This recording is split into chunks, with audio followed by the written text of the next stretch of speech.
नमस्कार। राजस्थान समाचार में आपका स्वागत है। पेश है राजस्थान की खास खबरें। राजस्थान में मौसम का बदला मिजाज। राजस्थान में मौसम बदलता नजर आ रहा है। हालांकि अभी तक अधिकतम और न्यूनतम तापमान में कोई बड़ा बदलाव देखने को नहीं मिला है, लेकिन राज्य के पश्चिमी हिस्से में घना कोहरा छाने लगा है। कोहरे का सबसे ज्यादा असर बीकानेर में देखने को मिल रहा है। मौसम विभाग के अनुसार नवंबर के आखिरी सप्ताह तक राजस्थान में एक नया मौसम तंत्र बनने की संभावना जताई जा रही है, जिसके बाद यहां सर्दी का असर बढ़ जाएगा। फिलहाल कई जिलों में तापमान सामान्य से अधिक दर्ज किया गया है। बीते 24 घंटे में अधिकतम और न्यूनतम तापमान की बात करें तो राज्य में हिल स्टेशन माउंट आबू सबसे ठंडा रहा है, जहां का न्यूनतम तापमान 10 डिग्री से भी नीचे दर्ज किया गया है। जोधपुर में मच्छर जनित बीमारियों का कहर। इन दिनों जोधपुर शहर में मच्छरों से फैलने वाली बीमारियां जैसे कि डेंगू और चिकनगुनिया के मरीज दिन ब दिन बढ़ते जा रहे हैं। जिले के ग्रामीण इलाकों में भी डेंगू के मरीज सामने आ रहे हैं। जोधपुर शहर में मरीजों की संख्या बढ़ती जा रही है। चिकनगुनिया भी लोगों को अपनी चपेट में ले रहा है। इन दोनों से समूचे पश्चिमी राजस्थान में मच्छर जनित बीमारियों का कहर फैल रहा है।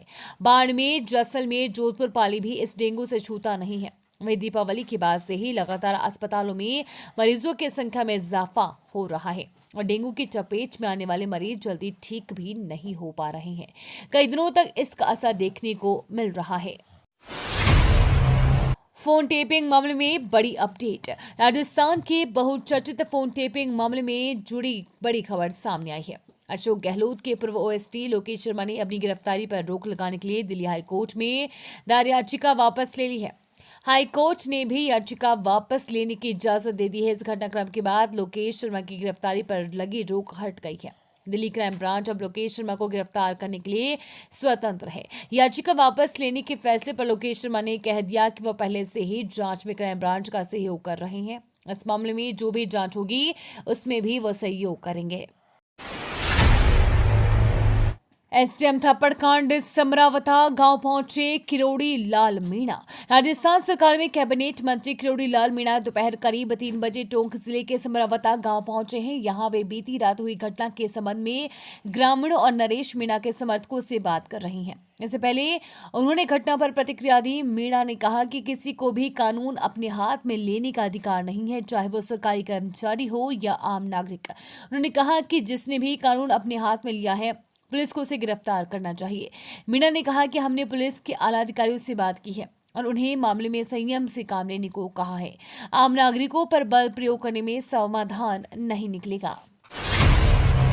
स्वामी रामभद्राचार्य से सीएम भजनलाल ने लिया आशीर्वाद। राजस्थान के मुख्यमंत्री भजनलाल शर्मा ने गुरुवार को प्रसिद्ध कथावाचक स्वामी रामभद्राचार्य से मुलाकात की। जयपुर के विद्याधर में चल रही राम कथा में सीएम सहित कई मंत्री और भाजपा नेता स्वामी रामभद्राचार्य से मिलने पहुंचे हैं। इस दौरान सीएम ने स्वामी रामभद्राचार्य से आशीर्वाद भी लिया। हालांकि इस मुलाकात के दौरान स्वामी रामभद्राचार्य ने गलता पीठ की गद्दी को लेकर सीएम से बड़ी मांग कर दी। मुख्यमंत्री ने रामभद्राचार्य का अभिनंदन किया तो रामभद्राचार्य ने सीएम से गलता पीठ को लेकर जल्द फैसला करवाने की बात की। राजस्थान में अगले साल नए सत्र में बदलेगा स्कूल का सिलेबस। तैयारियों में जुटा शिक्षा विभाग।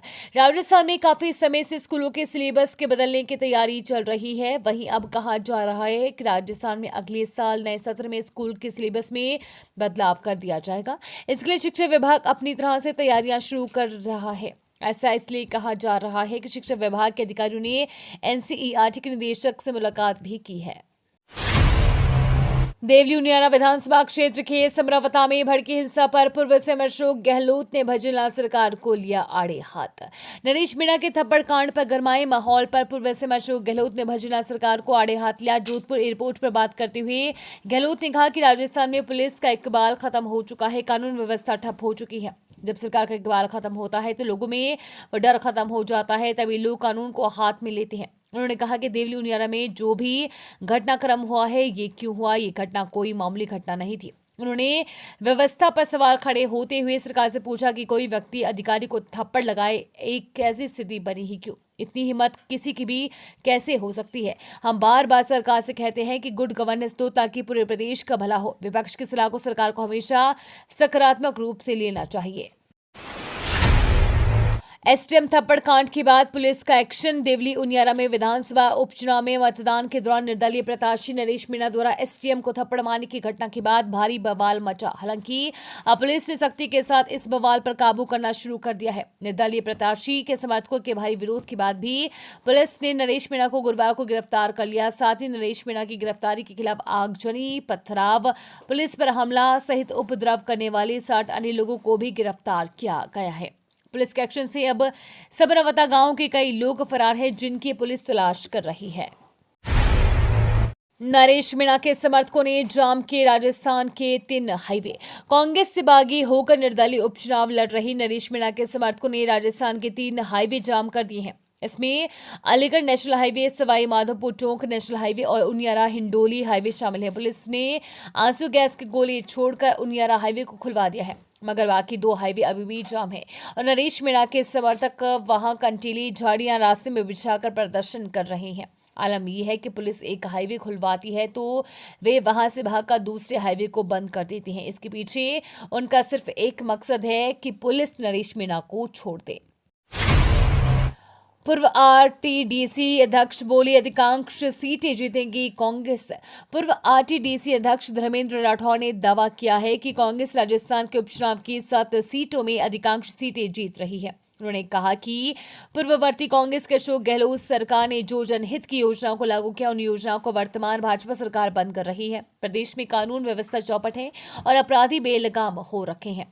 चिकित्सा सुविधाओं और पेंशन सहित अन्य जनहित की योजनाओं का जनता को कोई फायदा नहीं मिल रहा है। उपचुनाव में सत्तारूढ़ भाजपा सरकार की नाकामी जनता के सामने साफ दिखाई दी और जनता नाखुश है। उपराष्ट्रपति जगदीप धनखड़ ने पुष्कर में राष्ट्रीय जाट महाधिवेशन में की शिरकत। उपराष्ट्रपति जगदीप धनखड़ गुरुवार को तीर्थ नगरी पुष्कर आए। उन्होंने यहां आयोजित राष्ट्रीय जाट महाधिवेशन में शिरकत की है। इस मौके पर उन्होंने कहा कि जाटों की पहचान किसान से है। मुझे भी लोग किसान पुत्र जानते हैं। जाट समाज दूध की तरह है, जिसके साथ मिल जाए उसे ताकत देता है।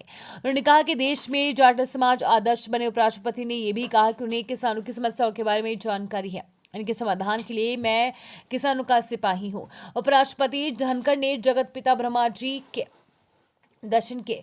इसके बाद जाट विश्राम स्थली मंदिर में पूजा अर्चना भी की। पुष्कर की जाट विश्राम स्थली में आयोजित राष्ट्रीय जाट महाधिवेशन में अपने संबोधन में उपराष्ट्रपति ने कहा कि किसान की समस्या देश किसी भी कोने में हो, मेरे दिल और दिमाग में रहती है। उदयपुर के निजी मेडिकल कॉलेज पर मिली 100 सीटों पर एडमिशन निरस्त। राजस्थान हाईकोर्ट की जोधपुर की डिवीजन बेंच के आदेश की पालना करते हुए medical dental council board Jaipur ने उदयपुर के निजी मेडिकल कॉलेज के 100 अतिरिक्त एमबीबीएस सीटों पर दिए गए प्रवेश निरस्त कर दिए हैं। एमडीसीबी जयपुर ने मेडिकल कॉलेज को निर्देशित किया है कि 100 अतिरिक्त एमबीबीएस सीटों पर प्रवेशित कैंडिडेट को एमबीबीएस पाठ्यक्रम की कक्षाओं में उपस्थित होने की अनुमति नहीं दी जाएगी। मेडिकल कॉलेज प्रशासन को साफ कर दिया गया है कि अनुमोदित एमबीबीएस सीटें 250 नहीं बल्कि 150 तक सीमित है। आदिवासी परिवार के 3 बच्चों की मौत पर पूर्व विधायक ने सीएम पर साधा निशाना। पूर्ववर्ती सरकार के सलाहकार रहे पूर्व विधायक संयम लोढ़ा ने भाजपा सरकार पर गंभीर आरोप लगाए हैं। उन्होंने कुछ दिनों के अंतराल में आदिवासी परिवार के 3 बच्चों की मौत को लेकर निशाना साधा है। सीएम लोढ़ा ने सोशल मीडिया प्लेटफॉर्म एक्स पर पोस्ट करते हुए लिखा कि राइजिंग राजस्थान का नारा लेकर दुनिया भर में निवेश मांगने निकले मुख्यमंत्री भजनलाल के लिए ये एक बहुत ही लज्जा का विषय है कि सिरोही तहसील के काकेंद्रा गांव में ही एक आदिवासी परिवार के 3 बच्चों की इसी माह कुछ दिन के अंतराल में मृत्यु हो गई है। मणिपुर के 5 जिलों में फिर लागू हुआ एएफएसपीए। केंद्र सरकार ने हिंसा प्रभावित जिरीबाम के साथ साथ मणिपुर के 6 पुलिस थाना क्षेत्रों में arm force special power act को फिर से लागू कर दिया है। इस संबंध में गृह मंत्रालय ने एक अधिसूचना भी जारी की है, जिसमें कहा गया है कि ये निर्णय वहां चल रही जातीय हिंसा के कारण लगातार अस्थिर स्थिति को देखते हुए लिया गया है। जिन पुलिस थाना क्षेत्रों में एएफएसपीए को फिर से लागू किया गया है, उनमें इम्फाल पश्चिम जिले के सिकमाई और लामसांग, इम्फाल पूर्व जिले के लामलाई, जिरीबाम जिले के जिरीबाम, कांगपोकपी जिले के लेमाखोंग और विष्णुपुर जिले के मोइरांग शामिल हैं। व्हाट्सएप पर ग्रुप चैट के नोटिफिकेशन से है परेशान तो ये नया फीचर बनेगा समाधान। मेटा के स्वामित्व वाली कंपनी व्हाट्सएप एक नया फीचर को टेस्ट कर रही है जिसकी मदद से यूजर्स ग्रुप चैट नोटिफिकेशन को अधिक आसानी से प्रबंधित कर सकेंगे। इसके अलावा इस फीचर से ये स्पष्ट हो जाएगा कि जब वे इन चैट्स को म्यूट करते हैं तो क्या होता है। इस नए फीचर को हाइलाइट्स नामक से पेश किया जाएगा।